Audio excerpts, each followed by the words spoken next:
This 39 Dunedin News Bulletin proudly brought to you in association with Alex Campbell's Menswear.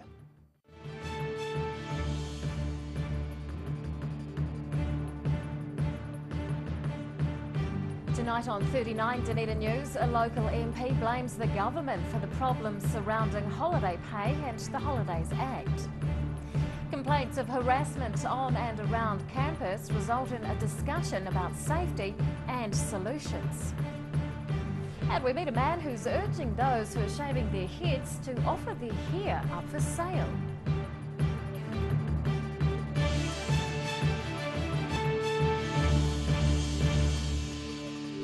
Good evening, Dunedin. I'm Rebecca Dupree. In breaking news, the Local Government Commission has just approved recommended changes to the Dunedin City Council.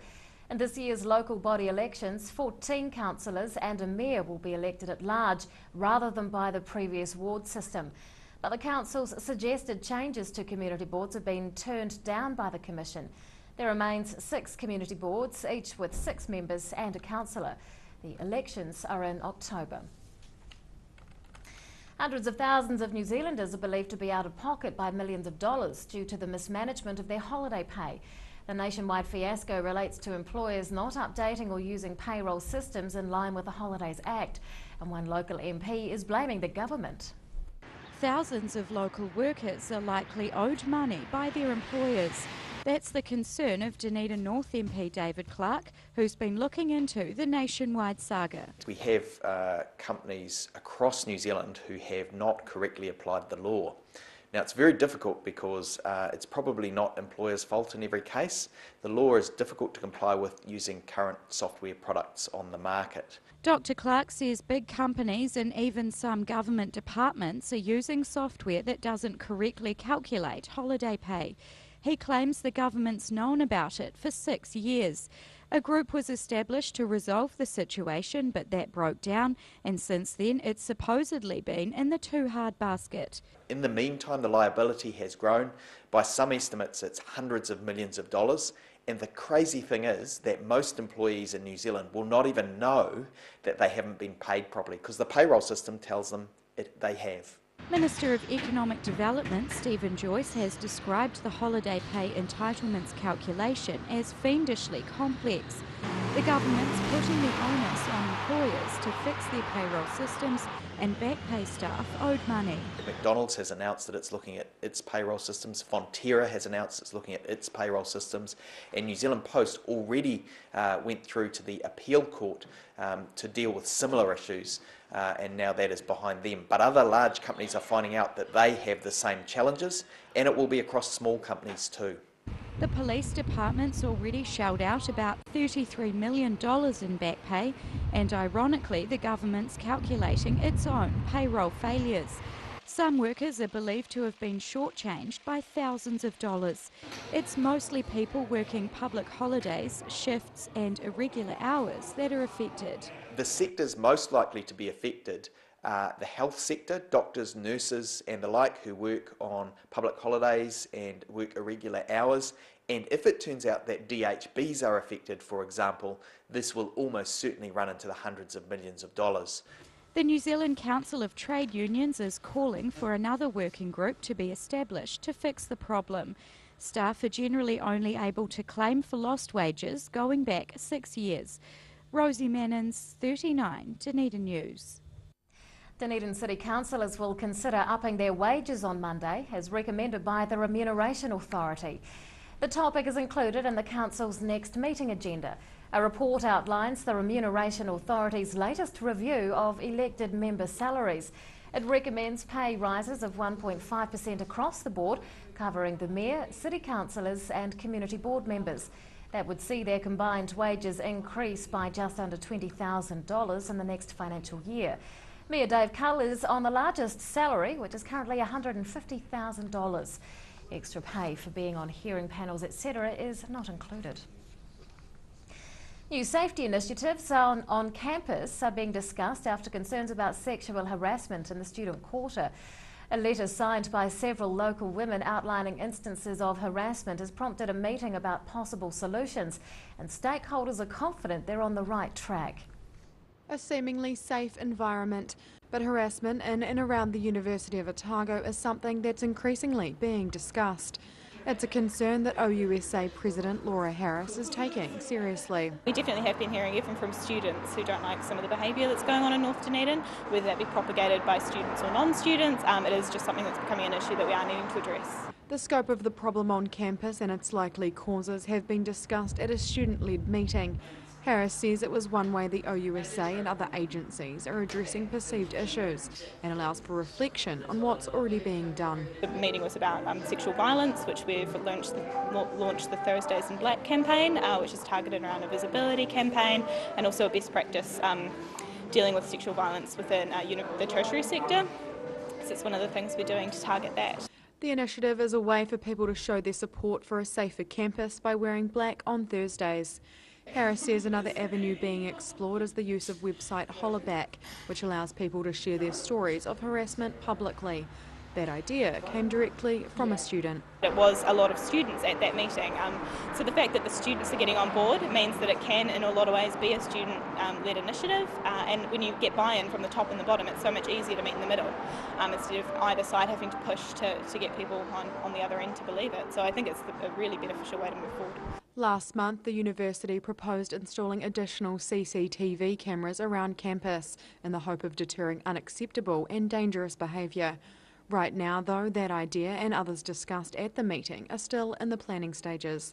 Ruby McAndrew, 39, Dunedin News. More money is being pumped into the local Cosy Homes project as winter approaches. To date, about 1,500 Dunedin houses have been insulated through the scheme, involving government agencies and independent providers. The Mayor has also come to the party, chairing the Cosy Homes Charitable Trust. That's just received about $15,000 in extra funding from the Otago Community Trust.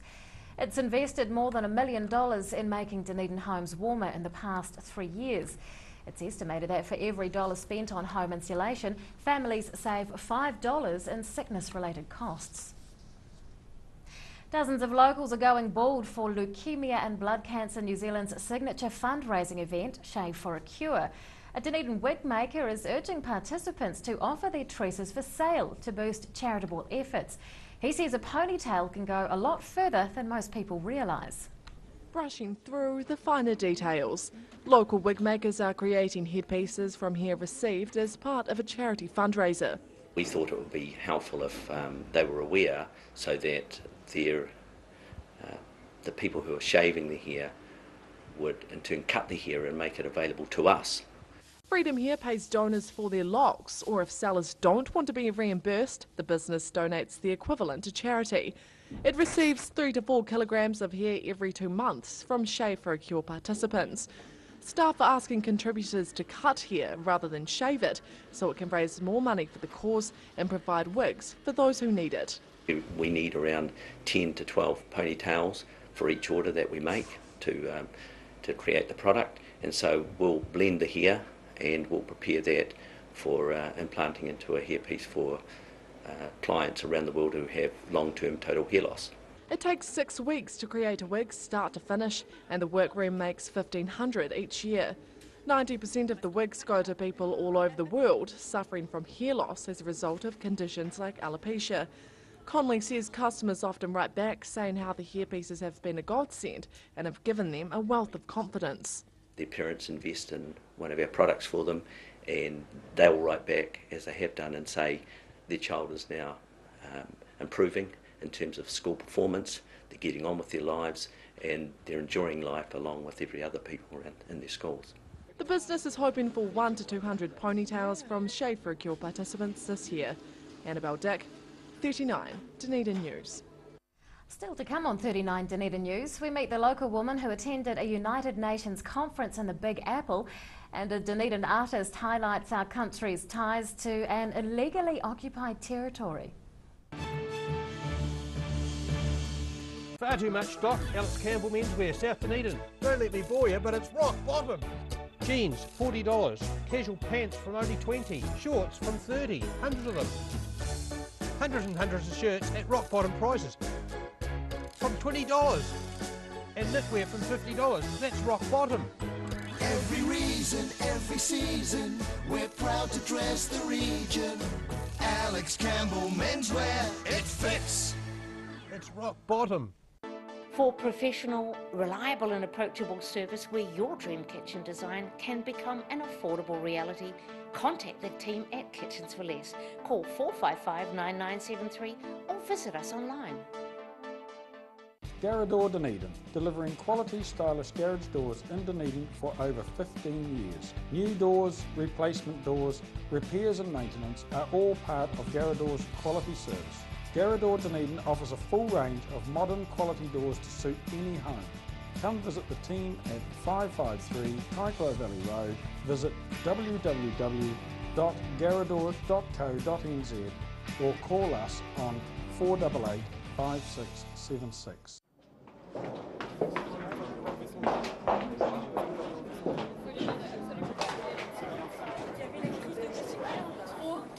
les thésaurise par là quand elles sont habillées. Là qu'on m'a demandé de les caster sur la pointure des pieds maintenant.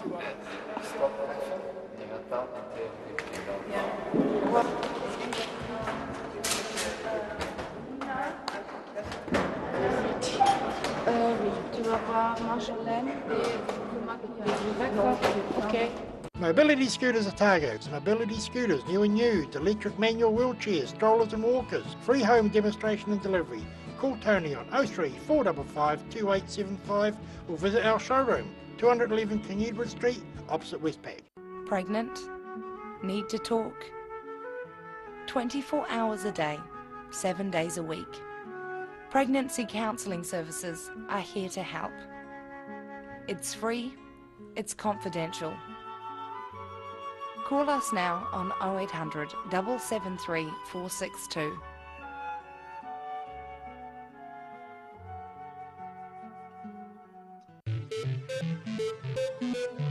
Tech Limited have been supplying beekeeping equipment and honey products in New Zealand for over 100 years. A specialist manufacturer of hiveware and plastic products for the beekeeping industry. They are the leading supplier of beekeeping equipment nationwide.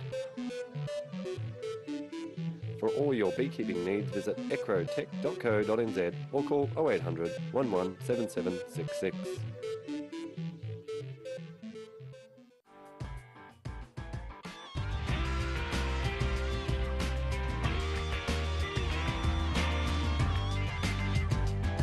Tune in on Thursday for Motorsport Night on Dunedin Television.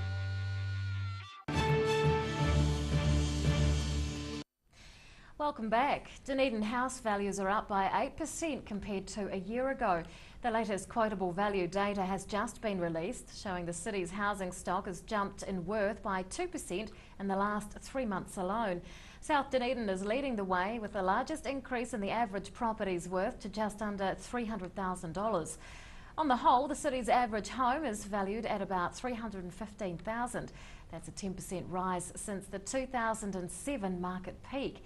And on that note, let's take a look at today's financials. The NZX 50 has closed the day down 25 points. It's now at 6,730. The Dow Jones is down 174 points.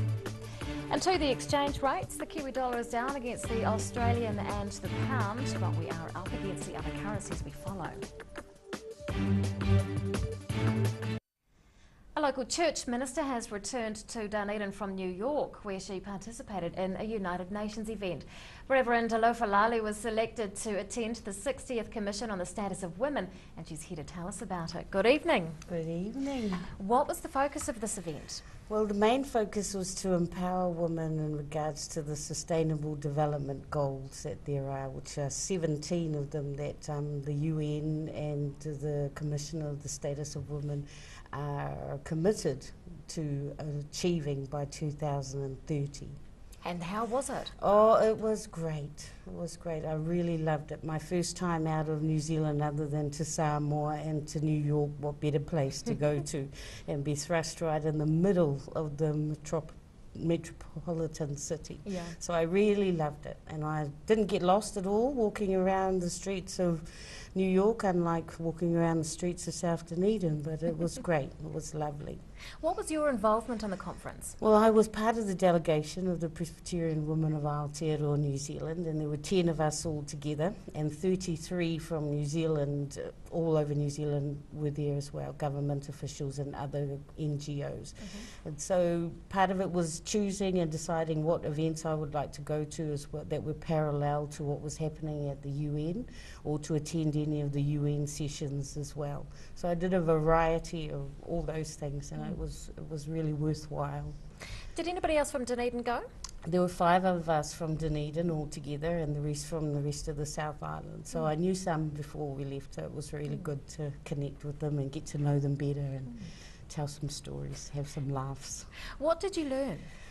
I learned heaps. I learned a lot about myself, and I learned a lot about other women in other countries, and I learned about the commitment that the United Nations has to the status of women around the world. And the 17 Sustainable Development Goals that there are achievable if all the governments are held to task, as well as all the government organisations around the countries. How are you hoping to apply your newly learned knowledge locally? Well, it's pretty overwhelming. There was so much there, and a lot of the parallel events that were run by grassroots women doing the work out in the communities were really, really effective, and ones that really I felt that I learned quite a lot from. And some of them were on Syria and the refugee population in Syria, and I came away from one Syrian refugee seminar moved to tears by the women who were there, telling their stories about, well, here I go, about survival, and the fact that for 5 years children haven't been to school, and for 5 years they've lived in rubble and being hurt by their own people, which is even worse. So, yeah, well, I could go on for ages, but 2 of the Sustainable Development Goals are these pins that I have here. One, the first one, no poverty, and the 4th one, quality education. And those are the 2 that I want to focus on now that I'm back within my own community and with people that I'm going to meet. And that's the only way to reduce poverty, I feel, is education. And so to provide quality education for people, I think, is going to be the way forward. What was the highlight of the trip for you? Oh, meeting different women. In line for the registration on the first day, I met a woman from Cameroon, and we remained fast friends for the whole of the commission, for the whole 12 days, and we've continued to be Facebook friends and email and contact each other. So meeting other women and stories and all those kinds of things. Well, Reverend Alofalali, it's lovely to have you back. Thank you for coming into the studio and telling us about your trip. And thank you for your support. You're welcome. After the break on 39 Dunedin News, a local man enlists the help of international experts to bring his exhibition to life, and we'll take a look at the results of our online poll.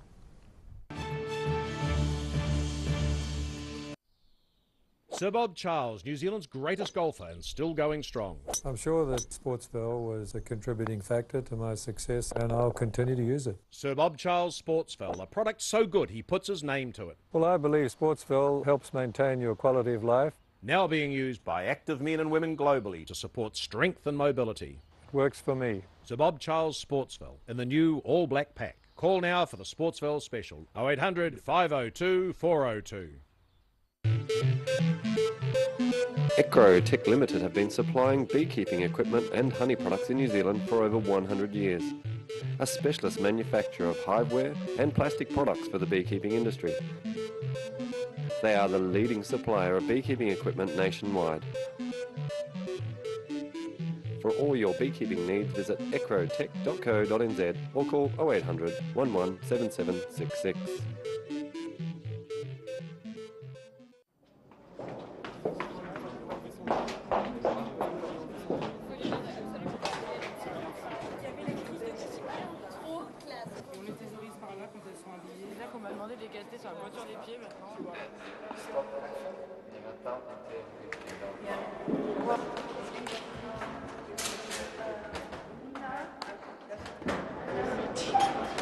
Oui, tu vas voir Marjolaine et le maquillage. D'accord, ok. Mobility scooters are targets. Mobility scooters, new and used, electric manual wheelchairs, strollers and walkers. Free home demonstration and delivery. Call Tony on 03 455 2875 or visit our showroom, 211 King Edward Street, opposite Westpac. New Zealand Beeswax Limited are the quintessential beeswax, woodware and beekeeping suppliers. From the amateur beekeeper to the commercial operator, New Zealand Beeswax Limited has the quantity to meet your needs. For great prices, great service New Zealand-wide, contact New Zealand Beeswax Limited on 03 693 9189 or visit www.beeswax.co.nz. Far too much stock, Alex Campbell Menswear, South Dunedin. Don't let me bore you, but it's rock bottom. Jeans, $40. Casual pants from only $20. Shorts from $30. Hundreds of them. Hundreds and hundreds of shirts at rock bottom prices. From $20. And knitwear from $50. That's rock bottom. Every reason, every season, we're proud to dress the region. Alex Campbell Menswear, it fits. It's rock bottom. Ready Lawn has the perfect solution for all those lawn woes. Call Ready Lawn today on 486 1819. Here's something else to look forward to sinking your teeth into every weekend with the Otago Daily Times, the Weekend Mix, your guide to what's hot in fashion, entertainment, food and more. New weekend magazine in your ODT. Pick up your copy this Saturday.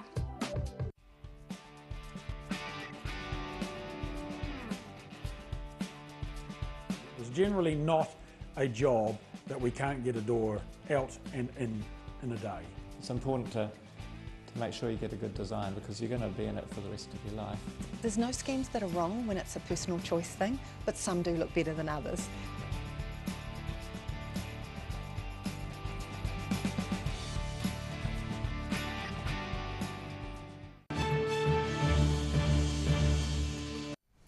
Welcome back. New Zealand's ties to an illegally occupied overseas territory are at the fore of a new art exhibition. It's a Dunedin artist's take on the implications of trading with Western Sahara, which has been taken over by Morocco. And the work has come to fruition with the help of international experts.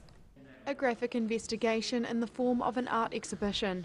This latest work by Dunedin artist Matthew Galloway explores the implications of New Zealand's trade connections with Western Sahara. He's primarily focusing on international shipping and the economic reliance on the disputed territory. So when we see ships coming into the harbour bringing us stuff from the other side of the world, we might start to question where does this stuff come from, what are the kind of geopolitical implications of I guess our trade agreements and our economic systems. The Fertiliser Association of New Zealand has been open about its member companies importing rock phosphate from Western Sahara. A statement from the association's chief executive about the issue is displayed in Galloway's exhibition. It's his way of creating a visual representation of an academic topic. It's quite interesting to explore the idea of something that's really content heavy, but then as an artist, how do I kind of visualise that stuff and kind of have some kind of playful element involved in it as well. Galloway's using bold symbols to visually represent the people, companies and countries playing a part in the conflict. He's been interested in the topic for a while and reached out to foreign experts for this display. Part of the exhibition is that I've actually interviewed Jacob Mundy, who's an expert in the conflict in Western Sahara. I've also done an interview with New York Times journalist Ian Urbina, who did a massive investigation over the last 2 years into shipping practices around the world. Those conversations, along with Galloway's own writing, have been published in a free tabloid created for the show. It allows the public to delve further into the topic beyond what's on display for the month-long exhibition. Ruby McAndrew, 39, Dunedin News. Daylight saving has ended for another year, returning clocks to standard time. It means less light in the evenings heading into the coldest months. This week's 39 Dunedin News online poll asked if you like daylight saving or if you think it should be scrapped altogether. 61% of you like it and want to keep it, 39% of you want to scrap it. Medical professionals are encouraging residents to get immunised against the flu before winter hits. More than 1 million doses of the latest vaccine are being distributed throughout the country. Next week's 39 Dunedin News online poll asks if you're getting the flu jab this year. You can vote at our website dunedintv.co.nz. And now recapping tonight's top stories on 39 Dunedin News. Thousands of local workers are likely to be caught up in the nationwide holiday pay fiasco, which is concerning local MP David Clark. Sexual harassment on and around the university campus has prompted a meeting for stakeholders to discuss solutions to increase safety. And a local wig maker is turning tresses from Shave for a Cure participants into headpieces for hair loss sufferers all over the world. And it's time now to find out what's happening in the Saturday edition of the Otago Daily Times. And Dave Cannon's with us. Good evening. How are you doing? Daylight saving, do you know it's a new Dunedin invention? Yes, for that 1920s. the fellow with the insects. Professor Sidey? Many years ago. Saturday's ODT, of course. It's the bumper issue. And tomorrow we're launching a new series on the refugees who are coming to Dunedin. And we've been to Auckland to talk to one particular family. So about their life beforehand and what they're expecting from Dunedin. Apparently they think Dunedin's quite cold. Can you believe that? No. Apparently. We tell the Aucklanders that so they stay away. That's exactly how it works too. Anyway, he's looking forward to coming to Dunedin, so we've got a nice interview with them, and also it sets up a series we're going to have over the next wee while about the refugee situation. Big weekend, of course, for the Otago rally. Hayden Patton's in town, but we've talked to a young 14-year-old girl who's a co-driver, or the navigator in the front seat. Nice story. And we've got coverage of the DCC changes. They're going to keep the community boards, they're going to scrap the ward system. And of course tomorrow is weekend mix time, and tomorrow it's the front page tomorrow, and we're doing the final series on the harbour. The Shane Gilchrist series has been doing, which has been really, really good. So there's a big piece of there. Also an interview with Jonathan Lamalu, who's in town for a concert tomorrow night. All right. So it's a big paper tomorrow. Jam-packed. That's Indeed. tomorrow's ODT. Thank you, Dave. Thank you. Time now for local weather. This weather report proudly brought to you in association with Silverhorns Sportsville. Here's our city view. It's taken of Northeast Valley looking towards the city. And around the city at 3 o'clock today, the Central City and the Gardens both recorded 14 degrees, 16 for the Taieri, just a wee bit cooler. Good to get some rain though. Garden's pretty dry. To the situation, and an anticyclone will spread across the country at the weekend. Nice and short and sweet. To the forecast for the main towns on the lower South Island for tomorrow, westerlies with some cloud for Invercargill and Te Anau, and fine weather for Gore and Alexandra, both towns on 15 degrees. And it's a fine one for Queenstown, Oamaru, Wanaka and Twizel, all expecting 15. In Dunedin tonight, fine but a wee bit cool with a low of 5. Tomorrow and Sunday, sunny, fine weather with light nor'easters, 15 for Saturday, 16 for Sunday, so take your pick for washing day. I'm going to do mine on Sunday. And finally to the Otago Pallet Fires tidal and fishing information. High tide tomorrow afternoon is at 24 past 5. Low tide on Sunday afternoon is at 1:45. And a bad run for fishing continues, so perhaps you could give your rod and tackle a wee clean this weekend instead. And that is all from the team here at 39 Dunedin News for this week. We're going to leave you now with some shots from the week that was. We'll see you again on Monday. Good night.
This 39 Dunedin News Bulletin proudly brought to you in association with Alex Campbell's Menswear.